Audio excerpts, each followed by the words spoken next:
Assalamualaikum warahmatullahi wabarakatuh. Perkenalkan, nama saya Ika Stianingsih, NIM 20180808249. Saya dari kelas 5A7 Prodi Manajemen Fakultas Ekonomi Universitas Sarjana Wiyata Taman Siswa. Video ini dibuat untuk memenuhi tugas ujian akhir semester mata kuliah Psikologi Industri yang diampu oleh Bapak Dr. Syamsul Hadi SEMM. Sebelum melanjutkan ke pembahasan, izinkan saya untuk menyampaikan visi dan misi saya. Visi saya adalah lulus studi tepat waktu dan berprestasi. Misi yang saya lakukan yaitu dengan mengikuti perkuliahan dengan baik dan sungguh-sungguh, serta belajar yang rajin. Baiklah teman-teman, kita akan memulai pembahasan yang pertama, yaitu ada pengertian perencanaan SDM. Apa sih perencanaan SDM? Jadi, perencanaan SDM merupakan proses yang digunakan oleh organisasi untuk memastikan bahwa organisasi tersebut memiliki jumlah tenaga kerja yang tepat, tersedia jenis tenaga kerja yang tepat, pada saat yang tepat, pada posisi atau tempat kerja yang tepat, dan melakukan pekerjaan dengan tepat. Perencanaan SDM secara sistematis meramalkan persediaan dan tuntutan kerja dengan mengestimasikan jumlah dan jenis tenaga kerja yang akan dibutuhkan organisasi, dapat melakukan perencanaan rekrutmen, seleksi, pelatihan, perencanaan karir, dan aktivitas lain yang lebih baik.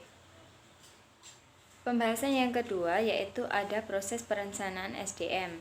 Yang pertama ada perkiraan. Perkiraan merupakan tahap pertama dalam proses perencanaan.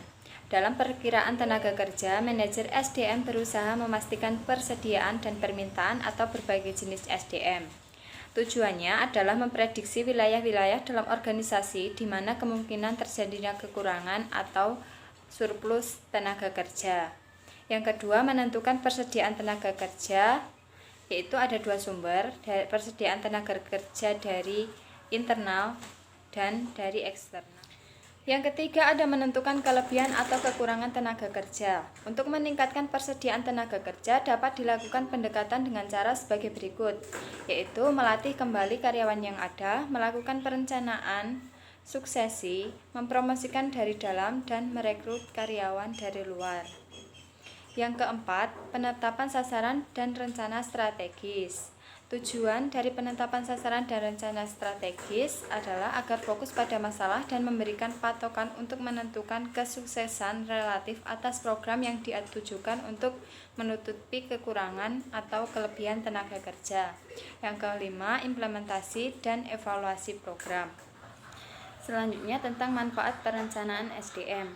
Menurut Witter dan Davis 1952 nomor 92 dan Sedaramayanti 207 nomor 109, perencanaan sumber daya manusia memiliki beberapa manfaat antara lain memperbaiki penggunaan sumber daya manusia, menyelaraskan aktivitas sumber daya manusia dengan tujuan organisasi yang akan datang secara efisien, mencapai penghematan dalam mempekerjakan karyawan baru, memperluas basis informasi MSDM untuk membantu aktivitas MSDM yang lain dalam organisasi yang lain, melakukan permintaan pada pasar tenaga kerja lokal dengan sukses, mengkoordinasikan program MSDM seperti rencana aksi alternatif, rencana aksi afirmatif, dan kebutuhan perekrutan, menciptakan iklim dan kondisi kerja yang serasi dan dinamis.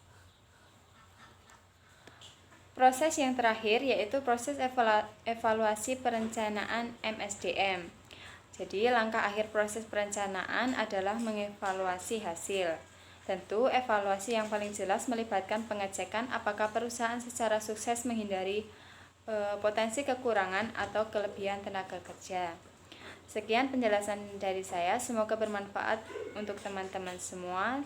Wassalamualaikum warahmatullahi wabarakatuh.